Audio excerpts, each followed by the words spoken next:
भगवान विष्णु के 7वें अवतार प्रभु श्री राम और माता सीता का रिश्ता युगों युगों तक याद किया जाएगा। प्रभु श्री राम की एक ही पत्नी और रानी थी, वह माता सीता थी। वहीं माता सीता की पवित्रता, उनके आदर्श पत्नी होने के कई उदाहरण रामचरितमानस में देखने को मिलता है। माता सीता एक राजकुमारी थीं, लेकिन अपने पति श्री राम के वनवास जाने पर वह उनके साथ 14 साल तक जंगलों में रहने को तैयार हो गईं। सारी पीड़ा उठाई, लेकिन पति का हर पग पर साथ दिया। भगवान राम ने भी पत्नी सीता के हरण के बाद उन्हें तलाशने के लिए लंका पर आक्रमण कर दिया। उनके पास सेना नहीं थी और न ही कोई राजपाट था, लेकिन उन्होंने सीता माँ को रावण से बचाने के लिए वनवास के दौरान ही अपनी सेना बनाई। रावण से युद्ध के बाद सीता माता ने अग्नि परीक्षा देकर अपनी पवित्रता साबित की, तो वहीं अयोध्या वापसी के बाद जब राम और सीता फिर अलग हुए तो भी उनका एक दूसरे के प्रति प्रेम कम न हुआ। माता सीता कुटिया में रहने चली गईं, तो राम जी महल में ही सभी सुख सुविधाओं से अलग बिना दूसरा विवाह किए माता सीता के वियोग में रहने लगे। इसी कारण अक्सर लोग कहते हैं कि जोड़ी हो तो राम सीता जैसी। अगर आप भी राम सीता की तरह एक आदर्श पति पत्नी की तरह रहना चाहते हैं, तो उनके रिश्ते से ये 5 गुणकारी बातें सीखें। 8.2 भगवान राम भगवान विष्णु जी के 7वें अवतार थे, जिनका जन्म त्रेता युग में अयोध्या के राजा दशरथ और रानी कौशल्या के घर हुआ था। श्री राम इक्ष्वाकु वंश से संबंधित हैं, जिसे राजा इक्ष्वाकु, जो भगवान सूर्य के पुत्र थे, उनके द्वारा स्थापित किया गया था। इसी वजह से रामचंद्र जी को सूर्यवंशी राजा कहा जाता है। श्री रामचंद्र जी हिंदू महाकाव्य रामायण के मुख्य पात्र हैं और हिंदू धर्म के एक प्रमुख देवता हैं। विशेष रूप से वैष्णव परंपरा के मानने वालों के लिए वह महत्वपूर्ण हैं। एक शाही परिवार में जन्मे भगवान राम के जीवन को अप्रत्याशित परिस्थितियों जैसे 14 साल के वनवास और कई नैतिक दुविधाओं और नैतिक सवालों से आजीवन चुनौती का सामना करना पड़ा। श्री राम जी के रूप में विष्णु जी का मानव अवतार हुआ और उन्होंने जो कष्टों का सामना किया, उससे साबित होता है कि सतोगुण विष्णु जन्म और मृत्यु के चक्र में हैं। वह शाश्वत नहीं है। एक समय में भगवान विष्णु अपने निवास स्थान वैकुंठ में शेषनाग की शैया पर विश्राम करते हैं, तो दूसरी ओर वे पृथ्वी पर अवतार लेते हैं और मानव जन्म में दुख भोगते हैं। श्रीमद् देवी भागवत, दुर्गा पुराण और शिव महापुराण इस बात का प्रमाण देते हैं कि ब्रह्मा विष्णु शिव जन्म और पुनर्जन्म के चक्र में हैं। वे नश्वर हैं। उपर्युक्त को ध्यान में रखते हुए पवित्र शास्त्रों का गहन अध्ययन किया गया है, जिससे यह साबित होता है कि अयोध्या के भगवान राम नहीं, बल्कि आदि राम जो अमरलोक सतलोक में रहते हैं, की भक्ति की जानी चाहिए, जिनके बारे में भक्त आज तक अनभिज्ञ हैं। हर कोई राम को याद करता है, लेकिन यह कोई नहीं जानता कि असली राम कौन है। एक आदि राम है जो अमर है और केवल वो ही भक्ति के योग्य है, जिनके बारे में भक्त समाज आज तक अनजान है। सूक्ष्म वेद में वाणी है, एक राम दशरथ का बेटा, एक राम घटघट में बैठा, एक राम का सकल पसारा, एक राम दुनिया से न्यारा। वह परम अक्षर पुरुष है जो पृथ्वी पर एक तत्वदर्शी संत के रूप में अवतार लेता है।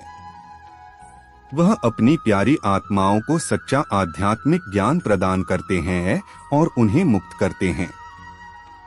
सूक्ष्म वेद अर्थात सर्वशक्तिमान ईश्वर कबीर जी की अमृत वाणी में उल्लेख है।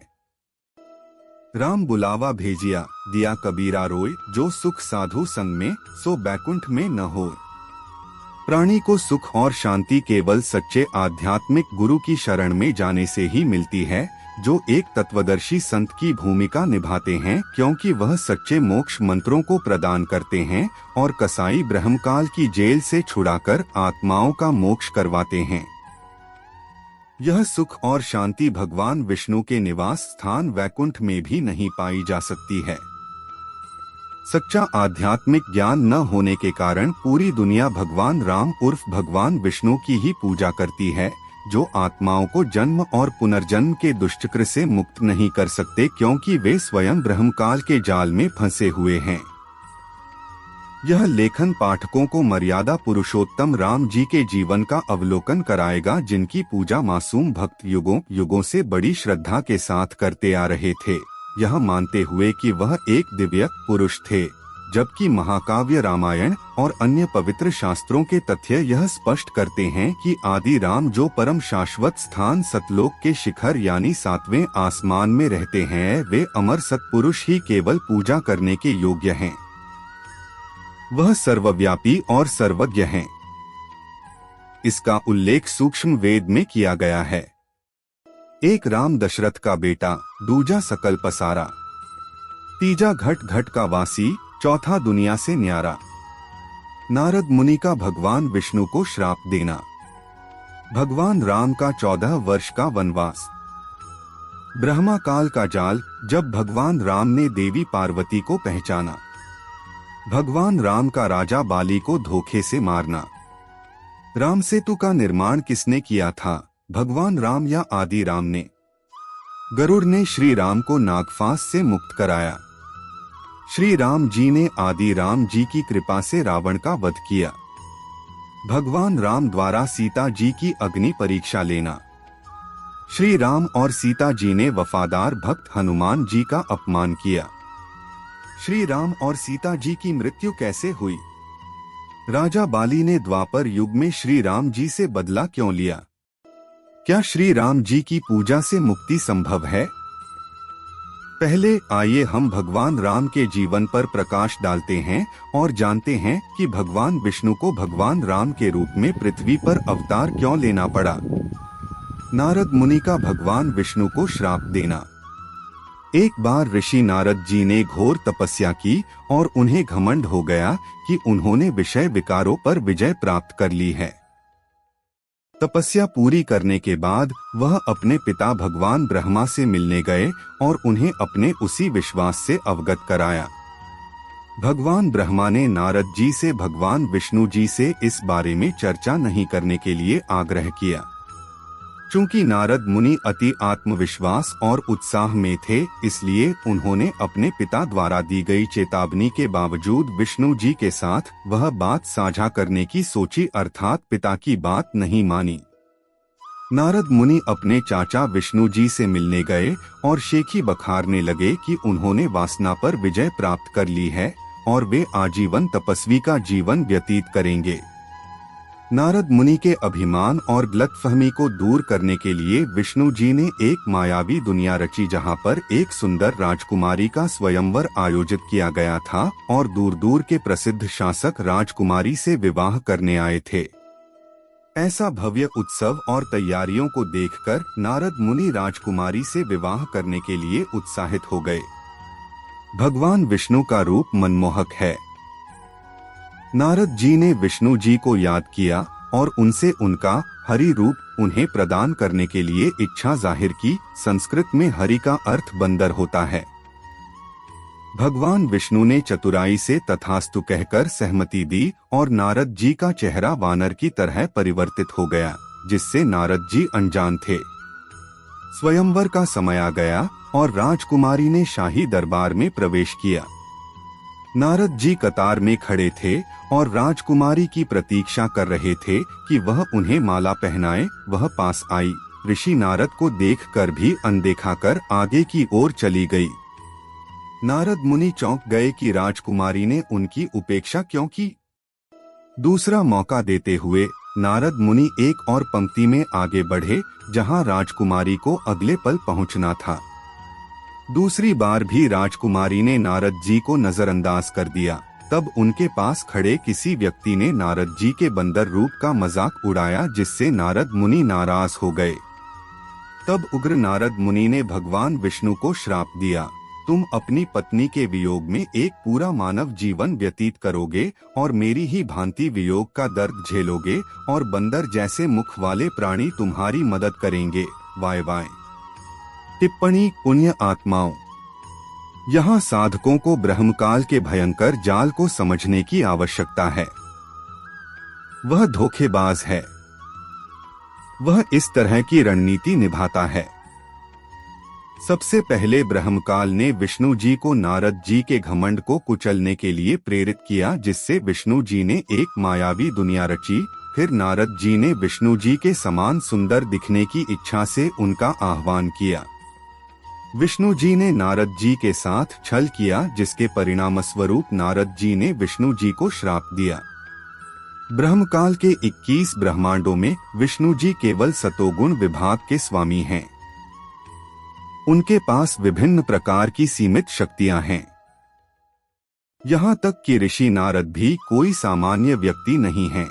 लेकिन विडंबना यह है कि त्रिलोकीय विष्णु जी नारद मुनि द्वारा दिए गए श्राप के प्रभाव को निष्प्रभावी नहीं कर सके और श्री राम के रूप में मानव जन्म में पीड़ित हुए। सर्वशक्तिमान कबीरदेव अपनी अमृतवाणी में बताते हैं, तुम कौन राम का जपते जापन, ताते कटेन ना यह तीनों तापम। आप किस राम भगवान की पूजा करते हैं जो आपको 3 ताप यानी अभिशाप से राहत नहीं दिला सकते। यह दर्शाता है कि उनकी पूजा का तरीका सही नहीं है और वे सर्वोच्च नहीं हैं। हमारा रिमोट कंट्रोल कसाई काल के हाथ में है, जो हमारे कर्मों को बिगाड़ता है और फिर 84 लाख जीवों की प्रजातियों में दर्द सहन करा के हमें अपने लोक में भी प्रताड़ित करता है। यहाँ तक कि विष्णु भगवान भी इससे नहीं बचे हैं। महत्वपूर्ण 3 ताप यानी अभिशाप केवल सतगुरु की शरण लेने और सत्य भक्ति करने से ही निष्प्रभावी होते हैं। सतगुरु भक्ति मार्ग में महत्वपूर्ण भूमिका निभाते हैं। यहाँ तक कि भगवान राम और भगवान कृष्ण ने भी गुरु धारण किए थे। सर्वशक्तिमान कबीरदेव सूक्ष्म वेद में बताते हैं, राम कृष्ण से कौन बड़ो, तीनहु भी गुरु कीन्ह। 3 लोक के वे धनी, गुरु आगे अधीन। श्री राम और श्री कृष्ण 3 लोक के स्वामी थे। उन्होंने भी गुरु धारण किया और अपने गुरु की अनुमति से अपने सभी कार्यों को पूरा किया, भक्ति भी की और अपने मानव जन्म को अभिप्रायपूर्ण भी बनाया। कबीर राम कृष्ण बड़े, तिन्हु पुर राजा। 3 गुरु बंद कीन्ह निज काजा। रामचंद्र जी को गुणों के प्रतीक के रूप में चित्रित किया जाता है। इसके अलावा इस लेख के माध्यम से हम यह भी अध्ययन करेंगे कि भगवान विष्णु पर नारद मुनि के श्राप का प्रभाव शैतान ब्रह्मकाल द्वारा कैसे उनके मानव जन्म रामचंद्र जी पर रचा गया था। भगवान राम का 14 वर्ष का वनवास। श्री रामचंद्र जी की सौतेली मां कैकेयी ने अपने पति राजा दशरथ को आदेश दिया कि वह रामचंद्र जी को 14 वर्ष के लिए राजगद्दी का अपना अधिकार त्यागने और वनवास जाने का फरमान सुनाए। एक आदर्श पुत्र के रूप में रामचंद्र जी ने पूर्ण समर्पण के साथ अपने पिता के अनिच्छुक निर्णय को स्वीकार कर लिया और अपनी पत्नी सीता और छोटे भाई लक्ष्मण के साथ 14 वर्ष के लिए अयोध्या छोड़ वन की ओर प्रस्थान किया। नारद मुनि का श्राप सत्य प्रतीत होने लगा। यह सब शैतान ब्रह्मकाल का जाल था। सर्वशक्तिमान कबीर जी की अमृत वाणी सूक्ष्म वेद में इसका उल्लेख किया गया है। यू कबीर वाशिष्ठ मुनि से तत्वेता ज्ञानी, शोध कर लग्न धरे। सीता हरण मरण दशरथ को, बन बन राम फिरे। ऋषि वाशिष्ठ जी विद्वान थे, जिन्होंने पूर्ण आध्यात्मिक और ज्योतिषीय गणना की और राम और सीता के विवाह के लिए सबसे शुभ समय निर्धारित किया ताकि वे एक सुखद वैवाहिक जीवन जी सकें। लेकिन कौन जानता था कि अयोध्या के राजकुमार राम और मिथिला की राजकुमारी सीता जंगल में ऐसी दयनीय जिंदगी बिताएंगे जैसा कि पूर्व निर्धारित था। जब राम, लक्ष्मण और सीता के साथ जंगलों में कठिन दिन बिता रहे थे, एक दिन लंका के राजा रावण ने सीता का अपहरण कर लिया और राम जी सीता की खोज में पृथ्वी के कोने कोने में भटके। हाथ सुमरनी बगल कतरनी पढ़े भागवत गीता। कहे कबीर काल जो मारे ज्यों हिरणकून सीता। ऐसे ही ब्रह्मकाल धोखा देता है। रावण के मामा मारीची ने स्वर्ण मृग का रूप धारण कर लिया सीता मोहित हो गई और वह उस मायावी मृग को पाना चाहती थी जो सीता के अपहरण का कारण बन गया। साधु संत माला जपकर और गीता पढ़कर खुद को बुद्धिमान मानते हैं, लेकिन वास्तविकता यह है कि वे सभी अज्ञानी हैं। सर्वशक्तिमान कबीर जी अपनी अमृत वाणी में बताते हैं कि काल जीवों को गुमराह करता है। सीता का अपहरण ब्रह्मकाल का एक सुनियोजित षड्यंत्र था, जिसमें श्री राम एक कमजोर और असहाय पति के रूप में उभर कर आते हैं और भाग्य के हाथों एक कठपुतली बन जाते हैं। कृपया विचार करें, श्री रामचंद्र उर्फ विष्णु जी यह नहीं पहचान सके कि सीता का अपहरण किसने किया। एक पक्षी जटायु ने श्री राम जी को बताया कि लंका के राजा रावण ने माता सीता का अपहरण किया है। जब मैंने बचाने की कोशिश की तो रावण ने मेरे पंख काट दिए। त्रिलोकी विष्णु अर्थात श्री रामचंद्र जी को यह बात पता नहीं थी। इससे साबित होता है कि वह कितने असहाय थे। जरूर विचार करें, क्या श्री राम जी को दिव्य मानव माना जाना चाहिए? क्या श्री राम जी को भगवान की श्रेणी में गिना जाना चाहिए? ब्रह्मा काल का जाल, जब भगवान राम ने देवी पार्वती को पहचान लिया था। जब भगवान राम सीता जी के खो जाने का शोक मना रहे थे, तब शिव जी शिवलोक में देवी पार्वती के साथ अपने बड़े भाई विष्णु जी राम को देख रहे थे। शिव जी ने उन्हें प्रणाम किया। तब पार्वती जी ने शिव जी से पूछा, भगवान आपने किसको प्रणाम किया? शिव जी ने कहा, पृथ्वी पर एक संत के रूप में प्रच्छन्न मनुष्य वास्तव में भगवान विष्णु हैं। उसकी पत्नी सीता खो गई है, इसलिए विष्णु जी उदास हैं। देवी पार्वती को शंकर जी की यह बातें सुनकर आश्चर्य हुआ। भगवान कैसे रो सकते हैं और कैसे असहाय हो सकते हैं? देवी पार्वती ने कहा, मुझे विश्वास नहीं होता, मैं विष्णु जी की परीक्षा लूंगी। शिव जी ने पार्वती को ऐसा न करने की चेतावनी दी, लेकिन शिव जी के जाने के बाद पार्वती ने सीता का रूप धारण कर लिया और पृथ्वी पर चली गईं, जहां विष्णु अकेले विलाप कर रहे थे। धोखेबाज काल छलिया है, वह बेईमानी करता है, उसके हाथ में सबका रिमोट है। जिस क्षण पार्वती जी श्री राम के सामने गईं, उन्होंने पार्वती जी को पहचान लिया कि वह सीता नहीं बल्कि देवी पार्वती हैं और उन्होंने पूछा, माता आप अकेली कैसे आईं? शिव जी को कहां छोड़ आईं? पहचान होने की वजह से देवी पार्वती बेहद शर्मिंदा हुई।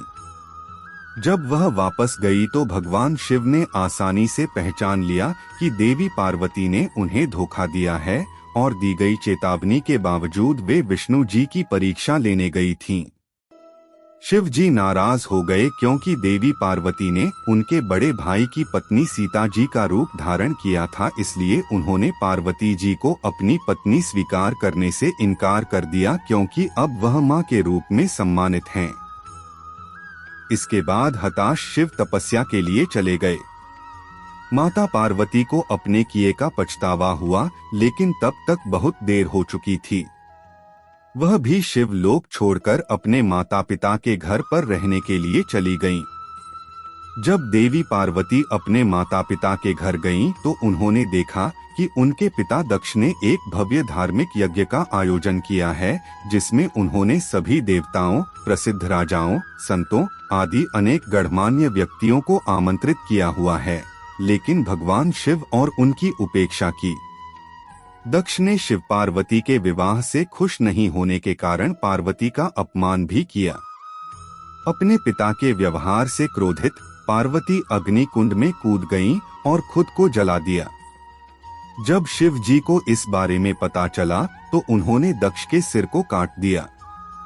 विचार करें, वही भगवान राम जो यह नहीं जान सके कि सीता का अपहरण किसने किया, और जंगलों में भटकते हुए हर किसी से पूछते रहे हैं कि क्या कोई जानता है कि सीता कहाँ है, और वह देवी पार्वती की पहचान कर लेते हैं जब वह सीता के रूप में उनके समक्ष आई थीं। कैसे? हाथ सुमरनी बगल कतरनी पढ़े भागवत गीता। कहे कबीर काल जो मारे ज्यों हिरणकून सीता, ऐसे ही ब्रह्मकाल धोखा देता है।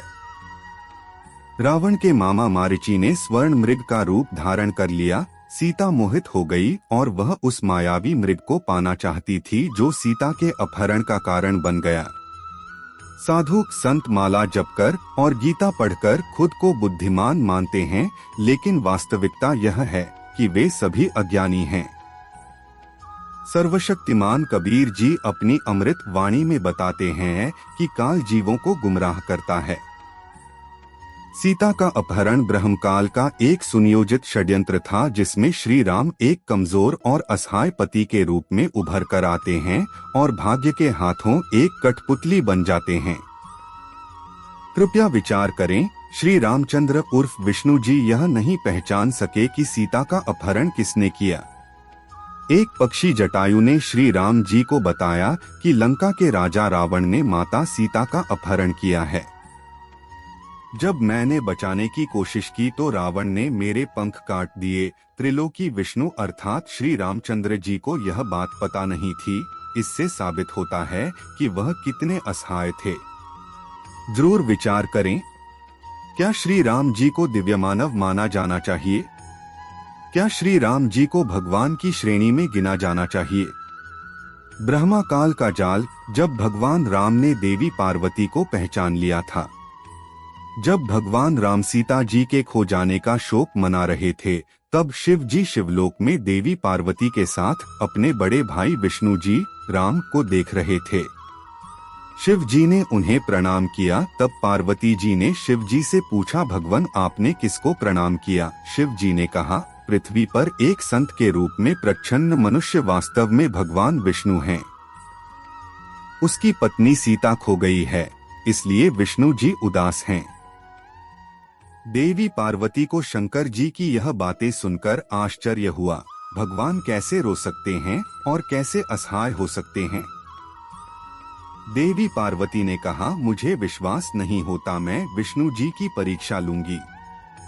शिव जी ने पार्वती को ऐसा न करने की चेतावनी दी, लेकिन शिव जी के जाने के बाद पार्वती ने सीता का रूप धारण कर लिया और पृथ्वी पर चली गईं, जहां विष्णु अकेले विलाप कर रहे थे। धोखेबाज काल छलिया है, वह बेईमानी करता है, उसके हाथ में सबका रिमोट है। जिस क्षण पार्वती जी श्री राम के सामने गईं, उन्होंने पार्वती जी को पहचान लिया कि वह सीता नहीं बल्कि देवी पार्वती हैं और उन्होंने पूछा, माता आप अकेली कैसे आईं? शिव जी को कहां छोड़ आईं? पहचान होने की वजह से देवी पार्वती बेहद शर्मिंदा हुई। जब वह वापस गई तो भगवान शिव ने आसानी से पहचान लिया कि देवी पार्वती ने उन्हें धोखा दिया है और दी गई चेतावनी के बावजूद वे विष्णु जी की परीक्षा लेने गई थीं। शिव जी नाराज हो गए क्योंकि देवी पार्वती ने उनके बड़े भाई की पत्नी सीता जी का रूप धारण किया था, इसलिए उन्होंने पार्वती जी को अपनी पत्नी स्वीकार करने से इनकार कर दिया, क्योंकि अब वह मां के रूप में सम्मानित हैं। इसके बाद हताश शिव तपस्या के लिए चले गए। माता पार्वती को अपने किए का पछतावा हुआ, लेकिन तब तक बहुत देर हो चुकी थी। वह भी शिवलोक छोड़कर अपने माता पिता के घर पर रहने के लिए चली गईं। जब देवी पार्वती अपने माता पिता के घर गईं, तो उन्होंने देखा कि उनके पिता दक्ष ने एक भव्य धार्मिक यज्ञ का आयोजन किया है, जिसमें उन्होंने सभी देवताओं, प्रसिद्ध राजाओं, संतों आदि अनेक गणमान्य व्यक्तियों को आमंत्रित किया हुआ है, लेकिन भगवान शिव और उनकी उपेक्षा की। दक्ष ने शिव पार्वती के विवाह से खुश नहीं होने के कारण पार्वती का अपमान भी किया। अपने पिता के व्यवहार से क्रोधित पार्वती अग्नि कुंड में कूद गईं और खुद को जला दिया। जब शिव जी को इस बारे में पता चला तो उन्होंने दक्ष के सिर को काट दिया। विचार करें, वही भगवान राम जो यह नहीं जान सके कि सीता का अपहरण किसने किया, और जंगलों में भटकते हुए हर किसी से पूछते रहे हैं कि क्या कोई जानता है कि सीता कहाँ है, और वह देवी पार्वती की पहचान कर लेते हैं जब वह सीता के रूप में उनके समक्ष आई थीं। कैसे? ब्रह्मकाल का जाल खतरनाक है। उन्होंने राम को उस क्षण दिव्य दृष्टि प्रदान कर दी जिससे उन्होंने देवी पार्वती को पहचाना लिया। बाद में देवी पार्वती शर्मिंदा हुई। उनके इस कृत्य से शिव जी नाराज हो गए, जिन्होंने पार्वती जी को त्याग दिया और तपस्या करने लगे। पार्वती जी ने आत्मदाह किया, शिव ने दक्ष को मार दिया। काल ने पूरे कृत्य की साजिश रची जो घातक साबित हुई। इस तरह काल निर्दोष प्राणियों के जीवन को बर्बाद कर देता है और उनके खाते में पापों को शामिल करता है, जिन्हें उन्हें वहन करना पड़ता है। भगवान राम जो महाकाव्य रामायण के नायक हैं, वह सभी आत्माओं की भांति ब्रह्मकाल के हाथों की एक कठपुतली बनकर उभरे और भक्तों का मानना है कि भगवान श्री राम सर्वशक्तिमान थे। सूक्ष्म वेद में उल्लेखित वाणी है, जा पल दर्शन साधु का, ता पल की बलिहारी। राम नाम रसना बसे, लीजै जन्म सुधारी। अर्थ, वह क्षण सराहनीय है जब कोई व्यक्ति तत्वदर्शी संत जो आदि राम का प्रतिनिधि होता है की शरण ग्रहण करता है, क्योंकि केवल सच्ची उपासना की शक्ति से ही काल के जाल से आत्माओं को राहत मिलती है। इस प्रकार मनुष्य का कल्याण होता है। इसलिए साधकों को आदि राम की पूजा करनी चाहिए। भगवान राम का राजा बाली को धोखे से मारना। महाकाव्य रामायण की रचना मूल रूप से ऋषि वाल्मीकि द्वारा संस्कृत में की गई थी और बाद में इसे विभिन्न भाषाओं में रूपांतरित किया गया, जिनमें तुलसीदास जी द्वारा रचित रामचरितमानस सबसे प्रसिद्ध है। रामायण में एक प्रकरण आता है जब भगवान राम ने राजा बाली, जो इंद्र के पुत्र और अंगद के पिता थे, उनको धोखा दिया था। एक पेड़ की ओट लेकर उन पर छिपकर वार किया और बाली को मार डाला, क्योंकि बाली में अलौकिक शक्ति थी। अगर कोई एकल युद्ध में उनके साथ युद्ध करता है तो सामने वाले व्यक्ति की शक्ति का आधा हिस्सा बाली में प्रवेश कर जाता था, जबकि बाली और भगवान राम दुश्मन नहीं थे। भगवान राम ने अपने स्वार्थ के कारण बाली को धोखा दिया, क्योंकि बाली के भाई सुग्रीव ने अपनी पूरी वानर सेना के साथ सीता जी की खोज और वापसी में श्री राम की मदद करने का वचन दिया था।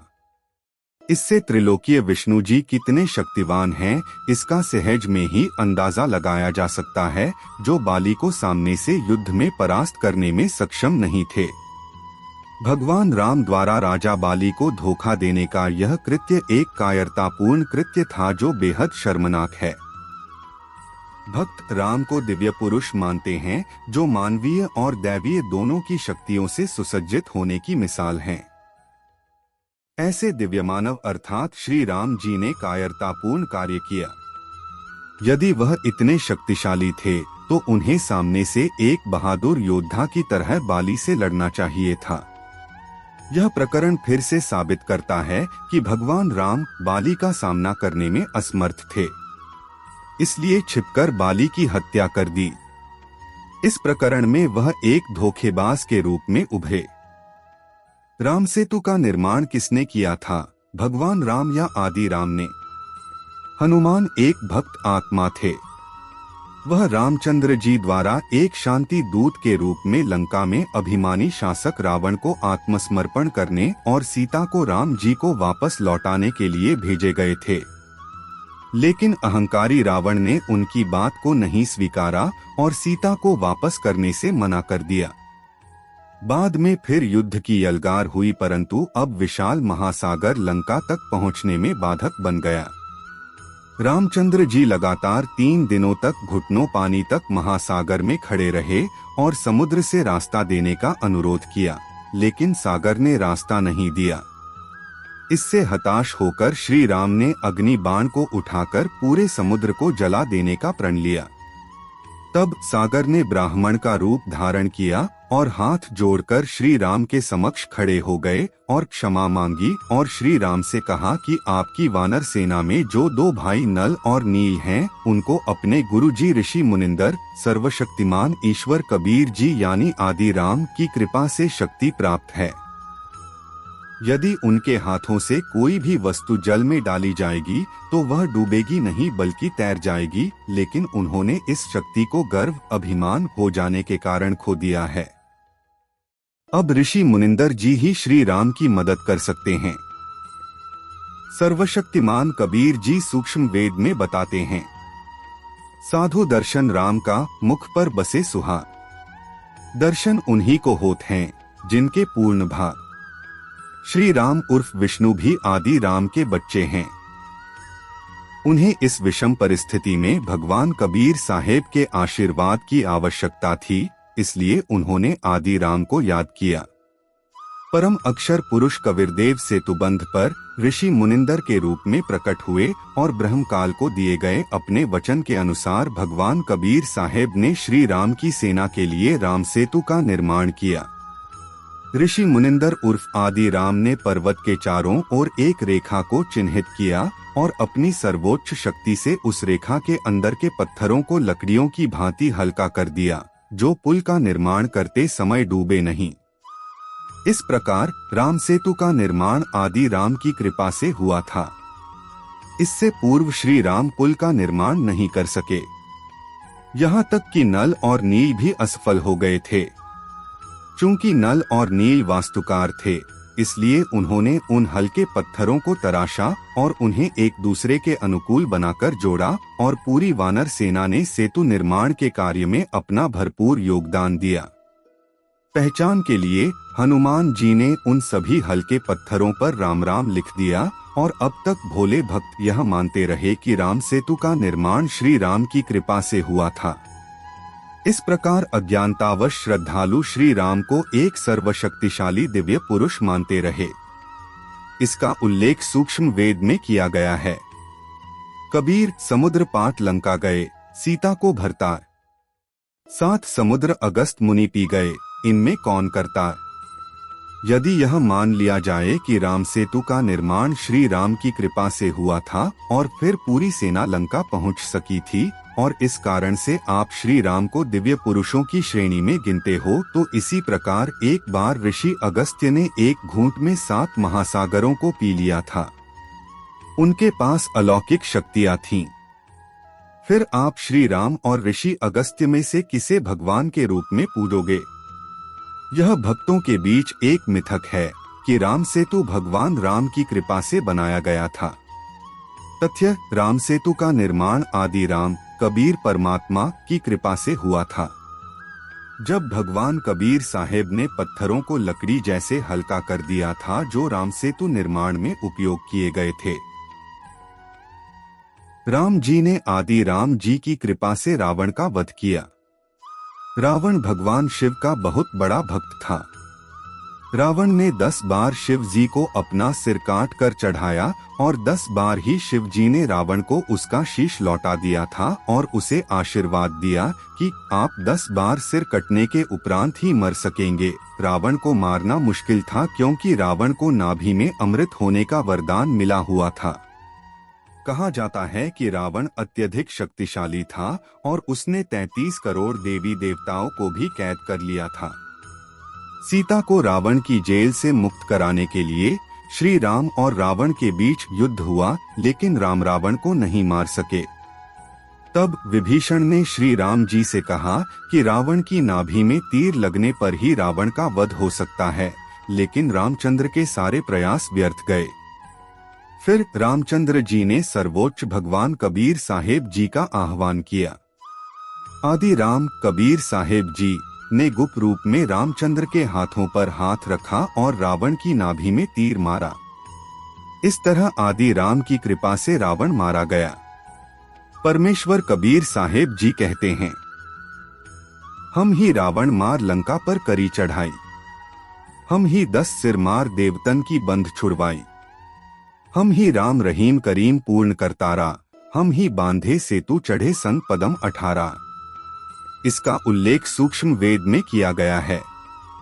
कबीर सर्व सोने की लंका थी, वो रावण से रणधीरण, एक पलक में राज विराजय, जम के पड़े जंजीरण। पूजनीय भगवान कबीर साहेब जी बताते हैं, रावण की पूरी लंका सोने से बनी थी। वह बहुत शक्तिशाली शासक था, परंतु फिर भी लंकापति रावण जैसा महापुरुष एक ही क्षण में राख हो गया। मर्द गर्द में मिल गए, रावण से रणधीर, कंस केशव चाणूर से हिरणाकुश बलबीर। कंस केशव चाणौर और हिरणाकुश जैसे योद्धाओं के साथ भी ऐसा ही हुआ। सभी मृत्यु उपरांत मिट्टी में मिल गए।